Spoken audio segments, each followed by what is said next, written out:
Bonjour, monsieur le député, monsieur Jean-Valentin Leyama, merci d'avoir accepté notre invitation. Bonjour à vous, bonjour à vos téléspectateurs. Merci. Alors, il y a que au Gabon, il y a quelques temps, quelques semaines pour être précis, il y a eu une constituante qui s'est penchée sur la question du projet portant constitution. Au fond, monsieur le député de transition, qu'est-ce qui a prévalu au cours de cette constituante?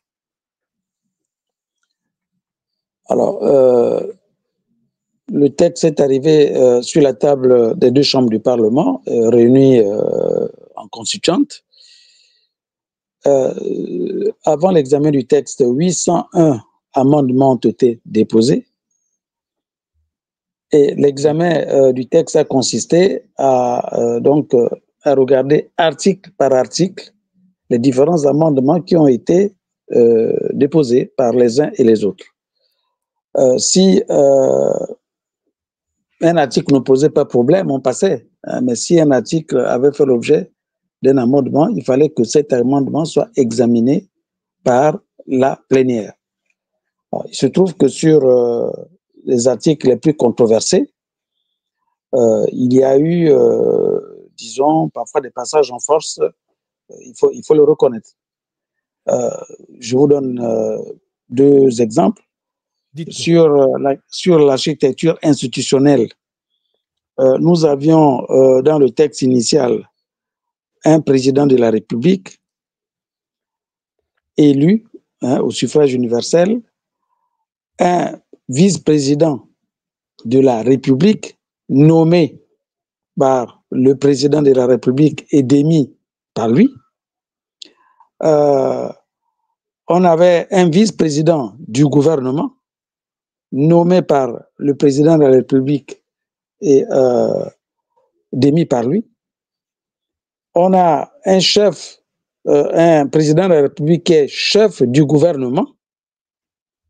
On a un président de la République qui est président du Conseil supérieur de la magistrature. Voilà. Alors, les amendements ont porté sur quoi? Sur d'abord le fait que le président de la République devrait être, comme dans tous les régimes présidentiels, élu en ticket avec le vice-président. L'amendement consistait à faire en sorte que les deux soient élus ensemble, n'est-ce pas? Comme ça se passe dans tous les régimes présidentiels. Eh bien, cet amendement a été rejeté. Bien. Le président de la République est chef du gouvernement. Et comme il a aussi le pouvoir de dissoudre le Parlement, il manquait donc une contrepartie, c'est-à-dire la capacité du Parlement aussi à déposer à son encontre une motion de censure, ce qui a posé naturellement problème, parce qu'on ne peut pas déposer une motion de censure contre le président de la République. Vous voyez déjà les incongruités de ce projet de constitution. Alors, la constitution qui a été faite maintenant, je crois certainement inspirée de très haut, c'était qu'on supprime le poste de vice-président du gouvernement et qu'on le remplace par un poste de premier ministre, mais qui malheureusement n'est pas chef du gouvernement. Donc c'est une sorte de fusible qui est là et qui va donc en fait interférer avec le Parlement. Donc c'est ce premier ministre-là qui peut subir, ce premier ministre qui n'est pas chef du gouvernement, qui peut donc subir les motions de censure de l'Assemblée nationale. Mais, monsieur le député, concrètement, pourquoi avoir accepté d'adhérer à une assemblée constituante tout en sachant les missions assignées à celle-ci, rédiger le contenu, la soumettre ensuite au référendum après avoir apuré voilà, la procédure, après l'apurement de la procédure? Pensez-vous que les avis motivés, voilà, ces avis motivés rentrent dans le cadre d'une assemblée constituante? Bon, mais vous ne m'avez pas laissé, vous développer les arguments, les autres articles aussi qui posaient problème, n'est-ce pas? Poursuivez. Bon, j'ai dit qu'il y a déjà l'architecture institutionnelle qui pose problème. Je vous ai dit que le président de la République est chef du gouvernement, mais il n'est pas, le premier ministre qui est là n'est pas chef du gouvernement. Alors, ça veut dire quoi? Ça veut dire que si demain… Oui, allez-y. Nous vous écoutons. Donne une majorité à ces partis politiques, à cette coalition. Cette coalition ne peut pas gouverner puisque le président de la République est le chef du gouvernement et c'est lui qui, comment dirais-je, définit la politique de la nation. Donc, si on vous a élu sur la base d'un programme, eh bien, ce programme-là, si vous allez au Parlement, vous ne pouvez pas l'appliquer puisque le président de la République, c'est lui qui fait tout, n'est-ce pas? Donc, déjà, vous voyez déjà les incongruités de la chose.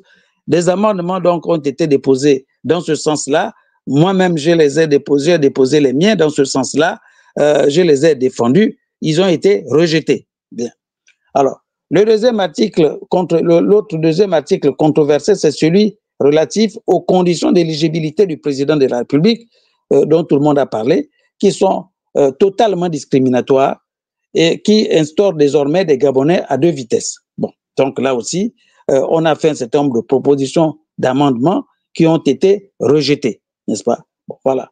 Donc, le troisième article qui a posé aussi problème, enfin, du moins les grands débats, c'est sur le fait que le président de la République est en même temps président du Conseil supérieur de la magistrature, ce qui annule totalement le vœu du dialogue national inclusif de voir la séparation des pouvoirs s'instaurer au sommet de l'État.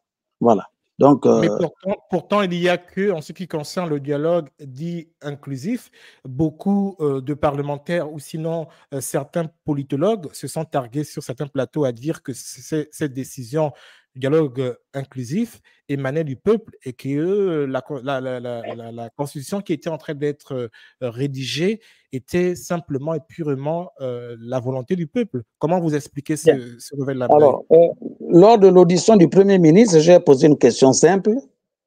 Je suis allé regarder les statistiques des contributions des Gabonais en rapport avec le sujet constitution. 346 contributions exactement. Et dans les 146 contributions, il y a des gens qui ont demandé le régime présidentiel, oui. Il y a d'autres qui ont demandé le régime parlementaire et d'autres qui ont demandé un régime mixte. Donc, si majoritairement les contributions se sont dégagées en faveur du régime présidentiel, c'est peut-être au maximum 150, 180 contributions. Alors, vous pensez que, et j'ai demandé au Premier ministre quelle est la loi statistique qu'ils ont utilisée pour étendre cet échantillon, les conclusions de cet échantillon de 180 personnes à toute la population gabonaise qui fait 2 millions d'habitants. Quelle a été sa réponse? Ben, il n'a pas répondu, il a dit qu'il n'y a pas de loi, qu'ils n'ont utilisé aucune loi. Donc c'est une véritable, je dis, malhonnêteté intellectuelle de faire croire que ces conclusions-là relèvent, expriment l'opinion générale des 2 millions de Gabonais. Aucune méthode scientifique n'a été utilisée pour faire cette extrapolation de cet échantillon de 346 à l'ensemble des 2 millions de Gabonais. Donc, c'est une escroquerie intellectuelle. Donc, si vous nous permettez de rebondir peut-être sur d'autres questions, cela dit, pourquoi avoir accepté d'adhérer à une assemblée constituante tout en sachant les missions assignées à celle-ci, c'est-à-dire rédiger le contenu et la soumettre ensuite au référendum après apurement de la procédure? Non, il faut peut-être connaître aussi le fonctionnement des institutions. La constituante auquel nous avons participé n'en était pas une, parce qu'une constituante, une vraie constituante est chargée de rédiger la Constitution. Dans le cas d'espèce, la Constitution a été rédigée par un comité constitutionnel mis en place par le président de la République. Et c'est le président de la République qui convoque par décret la constituante avec des missions bien précises. Bien, voilà. Hein? Alors, c'est deux choses l'une. Ou bien, vous votez en tous, c'est-à-dire que vous absentez, hein, vous vous portez absent, vous ne participez pas au débat. Hein? Ou alors, vous essayez, comme on dit souvent, la politique, la chaise vide ne paye pas, ou alors vous essayez d'utiliser vos prérogatives de parlementaire pour faire porter des amendements et les défendre. Bon, je ne vous dis pas que tous les 800 amendements ont été rejetés. Non, il y a des amendements qui ont été retenus. Hein. Mais je dis, Alors, mais sur les questions majeures, hein, le texte est resté presque identique. alors peut-être deux dernières questions. Succinctement et brièvement, quelles sont les recommandations qui ont été apportées pour l'organisation du pouvoir exécutif et pour le mandat présidentiel? Alors, le mandat présidentiel, pour dire, est de 7 ans, renouvelable une fois. Et nous avons introduit des amendements pour qu'on s'arrime un peu à la norme de démocratie moderne, c'est-à-dire un mandat de 5 ans. Eh bien, cet amendement a été rejeté. Maintenant, sur les pouvoirs présidentiels, nous avons là donc un pouvoir hyper présidentiel. Je vais même plus loin en disant que cette constitution, si elle est retenue en l'état, va instaurer un monarque à la tête du Gabon, aussi simple que cela. Et je dis bien que sur le plan même des évolutions démocratiques, c'est un recul considérable par rapport aux acquis de la conférence nationale. Merci, monsieur le député. Peut-être une question pour boucler la boucle, comme on dit. Au fond, quelle est l'observation que vous faites, vous, en tant que député de transition? Est-ce que vous pliez bagage, comme on dit, ou est-ce que vous observez, ou encore est-ce que vous bataillez, si oui, ou autrement dit, si vous êtes en désaccord avec le fonctionnement, enfin, le fonctionnement de ce qui se fait actuellement, est-ce que vous vous rapprochez à ce moment de ceux qui disent non au référendum? Bah, écoutez, si, il est bien évident que si le CTRI à qui nous avons transmis, le CTRI et le président de la République à qui nous avons transmis ce projet, avec naturellement les réserves en fait, qui sont exprimées ici publiquement, ici et là, si le CTRI et le président de la République consentent à revoir la copie, il n'est pas trop tard. Sur un certain nombre de points qui fâchent, bon, on peut effectivement appeler à soutenir, à voter cette. Et si c'était le cas inverse, monsieur le député? Mais si c'est le cas inverse, il est bien évident que si c'est dans l'état où ce projet-là a été adopté, il est bien évident que, en tout cas, moi, personnellement, je vais faire la campagne du non. Merci, Voilà, monsieur tout le simplement. député. Merci, monsieur le député. Peut-être un mot de C'est fin, moi. nous vous laissons le mot de fin avant de nous quitter. Non, le mot de fin, c'est pour dire que notre pays est à la croisée des chemins et que la transition qui a été saluée par tout le monde, qui a été appelée coup de libération, est en train de susciter plutôt des désillusions.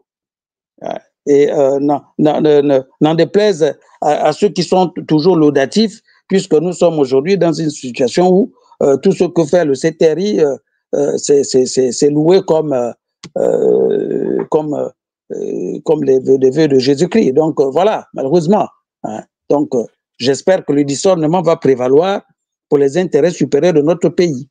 Voilà. Merci, monsieur Jean-Valentin Leyama. J'espère que les leçons à faire prévaloir pour le bien de notre pays.